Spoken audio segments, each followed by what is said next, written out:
लोक जनशक्ति पार्टी यानी कि रामविलास के राष्ट्रीय अध्यक्ष और केंद्रीय मंत्री चिराग पासवान ने आज चुनाव प्रचार पर रवाना होने से पहले महागठबंधन पर तीखा हमला बोला है। उन्होंने कहा कि जहां एनडीए 4 दिनों से पूरे जोश के साथ प्रचार कर रहा है, वहीं महागठबंधन ने आज जाकर अपनी पहली प्रेस वार्ता की। चिराग पासवान ने व्यंग्य करते हुए कहा कि हम लोग 4 दिनों से लगातार प्रचार में हैं, हमारी आवाज बैठ गई है, लेकिन आज महागठबंधन पहली बार प्रेस कॉन्फ्रेंस कर रहा है। अब देखना होगा कि यह लोग आगे क्या करेंगे। महागठबंधन के प्रचार पोस्टरों को लेकर चिराग पासवान ने कहा कि उनमें केवल एक क्षेत्रीय दल के नेता का फोटो लगा है, जबकि कांग्रेस के राष्ट्रीय नेताओं की तस्वीर तक नहीं दिखा दे रही है। उन्होंने कहा कि अब यह कांग्रेस को तय करना होगा कि वह इस स्थिति में क्या करेगी। अगर यह गठबंधन में तो उन्हें अपने नेताओं की भूमिका स्पष्ट करनी चाहिए। हम इसमें कुछ नहीं कहेंगे, लेकिन इतना जरूर है कि इस बार एनडीए पूरी मजबूती से मैदान में है और भारी बहुमत से जीत हासिल करेगा। जा रहे हैं, क्या माहौल लग रहा है एनडीए का? भैया लोगों बराबर में रखिए। देखिए, मुझे क्या कर रहे हैं खुशी और संतोष इस बात का है कि एनडीए के हर एक घटक दल लगातार निरंतरता में हम लोग प्रचार में लगे हुए। जिस दिन से पहले चरण का नामांकन समाप्त हुआ है, हम लोग उसी दिन से ही हम लोग प्रचार कर रहे हैं।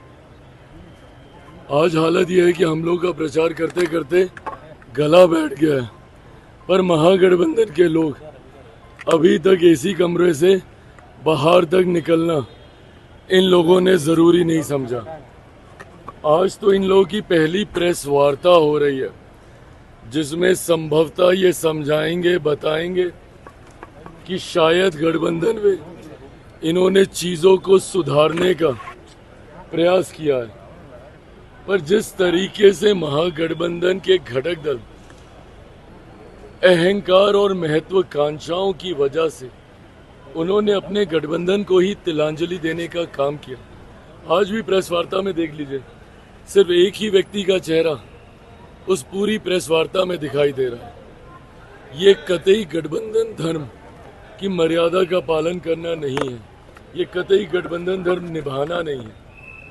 एक क्षेत्रीय दल का नेता अपनी अकेले बड़ी तस्वीर लगाए और राष्ट्रीय पार्टी के नेताओं की तस्वीर गायब हो।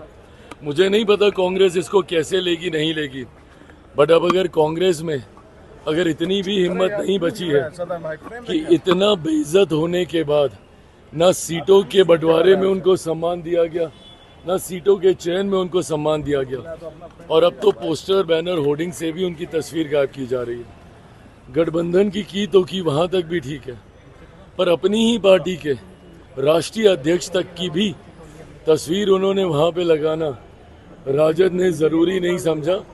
ये जरूर प्रश्न खड़े करता है, बट बहरहाल ये तमाम बातों पे चिंता करने का काम महागठबंधन का है। हम लोग प्रचार में लगे हैं और मेरा ये विश्वास हर बीतते दिन के साथ बढ़ता जा रहा है कि हम लोग इस बार एक ऐतिहासिक जीत के साथ, ऑल टाइम हाई के साथ इस बार एनडीए सरकार बनाएगी। सर, क्या लग रहा है, सीएम फेस बताने की कोशिश की गई है क्या? पोस्टर के जरिए क्या सीएम फेस बताने की कोशिश की गई है? भाई अब किया ही होगा कुछ ना कुछ, किसी को मनाया होगा, किसी को डराया होगा, किसी के हाथ पांव जोड़े होंगे। सहज तो नहीं है ना, इतना तो कम से कम सबको पता चल ही गया। अगर सहज होता इनका नेतृत्व स्वीकार करना, तो मुझे लगता बहुत पहले हो गया होता। और अगर इतने विवादों के बाद अगर आपके चेहरे को स्वीकार किया भी, तो क्या स्वीकार किया? सर, जिरादा कह रहे हैं कि महागठबंधन कैंडिडेट कलावा बांधकर मस्जिद में जा रहे हैं, इतने डर चुके हैं। ये मुझे नहीं पता, बट हाँ, जिसकी जो आस्था है वो वहाँ जाएगा।